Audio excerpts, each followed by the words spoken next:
எல்லாருக்கும் வணக்கங்க. இந்த வீடியோவில் நம்ம பார்க்க போகிற டாபிக் என்ன அப்படின்னா, உலகியல் ஜோதிடத்தை பற்றி திரும்ப கண்டினியூ பண்ணுறோம். ஏற்கனவே உலகியல் ஜோதிடத்தை பற்றி நான் 3 ராசிகளுக்கு போட்டிருந்தேன். மேசம், ரிஷபம், மிதுனம் 3 ராசிகளுக்கு ஏற்கனவே போட்டிருந்தேன். பார்க்காதவங்க வந்து பிளேலிஸ்ட்டில் வந்து முண்டேன் அஸ்ட்ராலஜின்னு இருக்கும், உலகியல் ஜோதிடம்னு இருக்கும். அதை போய் பாருங்கள், பிளேலிஸ்ட்டில் இருக்கும். பார்க்காதவங்க அந்த வரிசையாக வந்து ஒவ்வொரு வீடியோவை பாருங்கள். உங்களுக்கு ஒரு டவுட் வரும், இந்த உலகியல் ஜோதிடம் வந்து நான் கற்றுக்கிட்டு என்ன பண்ண போகிறேன்? நார்மல் ஜோதிடம் அப்படின்னா பலன் சொல்கிறதுக்கு யூஸ் ஆகும். உலகியல் ஜோதிடத்தை கற்றுக்கிட்டு நான் யாருக்கு போய் பலன் சொல்ல போகிறேன்? பூகம்பம் எப்போ வருதுன்னு கண்டுபிடிக்கிறதுக்கு தானே இது அப்படின்னு சொல்லி நீங்கள் கேட்குறது எனக்கு புரியுது. ஆனால் அதுக்கு கிடையாதுங்க. இந்த உலகியல் ஜோதிடம் கற்றுக்கிறதுனால என்ன பெனிஃபிட் அப்படின்னா, இப்போ சப்போஸ் வந்து ஒரு ராசியில் ஒரு கிரகம் இருக்குது. இப்போ உதாரணத்துக்கு இன்றைக்கி பார்க்குறது வந்து கடகராசி உலகியல் ஜோதிடத்தில். அப்போ கடகராசியில் வந்து ஒரு கிரகம் நிற்கிது அப்படின்னா, அந்த கிரகத்தை வந்து நீங்கள் ஆக்டிவேட் பண்ணணும் அல்லது டீஆக்டிவேட் பண்ணணும்னு வச்சுக்கோங்களேன். இப்போ உதாரணத்துக்கு வந்து சூரியன் சனி வந்து கடகத்தில் நிற்கிதுன்னு வச்சுக்கோங்களேன்.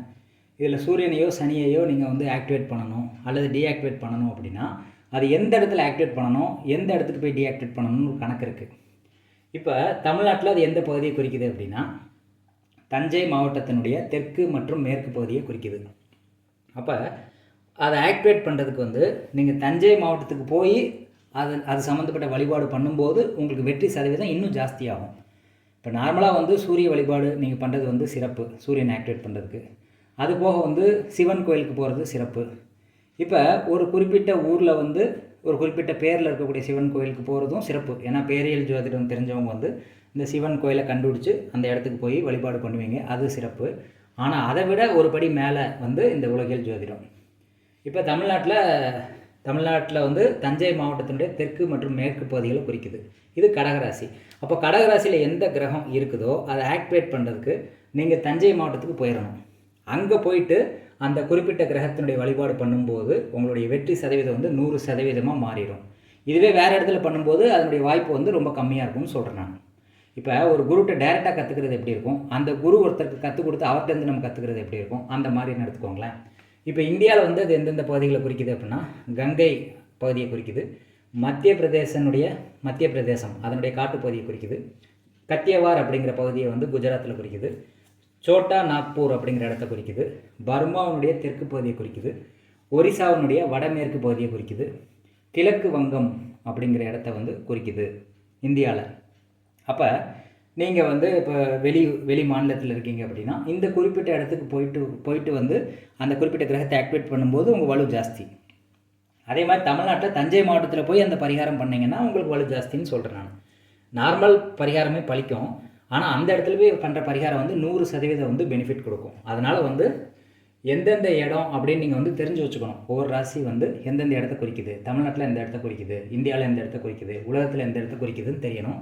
அதே மாதிரி உங்கள் மாவட்டத்துக்குள்ளேயே வந்து 12 ராசிகளாக பிரித்து ஒவ்வொரு மாவட்டத்துக்குள்ளே ஒரு பகுதி வந்து எந்த ராசியை குறிக்குது அப்படின்னு சொல்லி நீங்கள் இன்னும் பிரிச்சிங்கன்னா உங்களுக்கு இன்னும் பெனிஃபிட் வந்து ஜாஸ்தியாக இருக்கும் அப்படின்னு சொல்கிறேன்.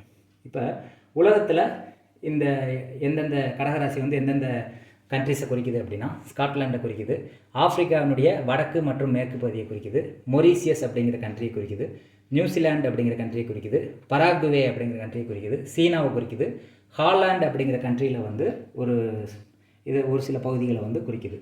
அப்போ தமிழ்நாட்டில் இருக்கக்கூடிய எந்த பகுதி, இந்தியாவில் குறிக்கக்கூடிய இடங்கள், உலகத்தில் அது குறிக்கக்கூடிய நாடுகள், இது எல்லாத்தையுமே நீங்கள் தெரிஞ்சு வச்சுக்கணும். இது போக டிஸ்ட்ரிக்ட் உங்கள் மாவட்டத்திலே வந்து அது எந்த பகுதியை குறிக்குதுன்னு சொல்லி இன்னும் நீங்கள் வந்து டீப்பாக போனீங்க அப்படின்னா வேறு லெவலில் வந்து உங்கள் முன்னேற்றம் இருக்கும். நிறைய தெரிஞ்சுக்காமல் வந்து தசாபுத்தியை வச்சு நீ பலன் சொல்லியே வாழ்க்கையை ஓட்டிகிட்டு இருந்தால் வேலை நடக்காது. தசாபுத்தி, இந்த லக்னத்தை வச்சு பலன் பார்க்குறது, இதெல்லாம் வந்து நார்மலாக எல்லோரும் பார்க்கக்கூடிய ஜோதிடம். அப்போ நீங்கள் வந்து உங்களுக்கு விதிக்கப்பட்ட விதியை வந்து நீங்கள் வேறு லெவலுக்கு நீங்கள் கொண்டு போகணும், நீங்கள் பெரிய கோடீஸ்வரன் ஆகணும், உயர்ந்த அந்தஸ்து அடையணும் அப்படின்னா கிரகங்களினுடைய காரத்துவங்கள் வந்து நிறைய தெரியணும், ராசியினுடைய காரத்துவங்கள் தெரியணும், ராசி குறிக்கக்கூடிய இடங்களை தெரியணும். அப்போ இந்த உலகியல் ஜோதிடம் தெரியாமல் வந்து நீங்கள் பரிகாரம் எப்படி பண்ணுவீங்கன்னு நான் கேட்குறேன். இப்போ ஒரு கிரகம் பரிவர்த்தனையாக இருக்குது. இப்போ தனுசும் விருச்சிகமும் இதுவும் பரிவர்த்தனை ஆகுதுன்னு வச்சுக்கோங்க. விருச்சிகம் கடகம் பரிவர்த்தனை அப்படின்னா செவ்வாய் சந்திரன் பரிவர்த்தனைன்னு வச்சுக்கோங்களேன். செவ்வாய் வந்து விருச்சிக ராசி அதிபதி, சந்திரன் வந்து கடகராசியினுடைய அதிபதி. இப்போ சந்திரன் வந்து விருச்சிகத்தில் இருக்குது, செவ்வாய் வந்து கடகத்தில் இருக்குது, அப்படி வச்சுக்கிடுவோமே. இப்போ நம்ம என்ன பண்ணணும் அப்படின்னா, இதை ஆக்டிவேட் பண்ணுறதுக்கு அந்த செவ்வாய் வந்து எங்கே போய் நீசம் அடையும் அப்படின்னா கடகத்தில் வந்து நீசம் அடையும். சந்திரன் வந்து எங்கே நீசம் அடையும் அப்படின்னா விருச்சிகத்தில் வந்து நீசம் அடையும். அப்போ 2 கிரகங்கள் பரிவர்த்தனை ஆகுது அப்படின்னா அப்போ அந்த கடகராசி குறிக்கக்கூடிய இடங்களும் உங்களுக்கு தெரியணும், விருச்சிக ராசி குறிக்கக்கூடிய இடங்களும் உங்களுக்கு தெரியணும், தமிழ்நாட்டில், இந்தியாவில், உலகத்தில். அப்படி தெரிஞ்சால் தான் அந்த குறிப்பிட்ட இடத்துல போய் அந்த கிரகம் சார்ந்த பரிகாரங்கள் பண்ணும்போது உங்களுக்கு வந்து வேறு லெவலில் வந்து வெற்றி கிடைக்கும். நீங்கள் வேறு ஒரு இடத்துக்கு போய் அதை இப்போ உதாரணத்துக்கு சூரியனார் கோயில் போகணுன்னு எல்லாம் பொதுவாக சொல்கிறாங்க. சூரியனார் கோயில் போனால் தான் எல்லாருக்குமே வெற்றி கிடைச்சிருமா அப்படின்னா, தமிழ்நாட்டில் இருக்க எல்லாருமே சூரியனார் கோயில் போய்ட்டு எல்லாமே மாறிடுமானா மாறாது. ஒவ்வொருத்தங்களுக்கும் வந்து ஒரு ராசியில் ஒரு குறிப்பிட்ட இடம் வந்து சொல்லப்பட்டிருக்கு. அந்த இடத்துல போய் அதில் உள்ள சூரியன் சார்ந்த ஸ்தலத்தை வந்து நீ வழிபடும் போது இதனுடைய வெற்றி சதவீதம் வந்து இன்னும் ஜாஸ்தியாகுது அப்படிங்கிறது தான் உண்மை. அதனால் வந்து உலகியல் ஜோதிடத்தை பற்றி நான் திரும்ப கண்டினியூ பண்ணலான்னு நினைக்கிறேன். உங்கள் கருத்து எப்படி இருக்குன்னு சொல்லி பதிவு பண்ணுங்கள்.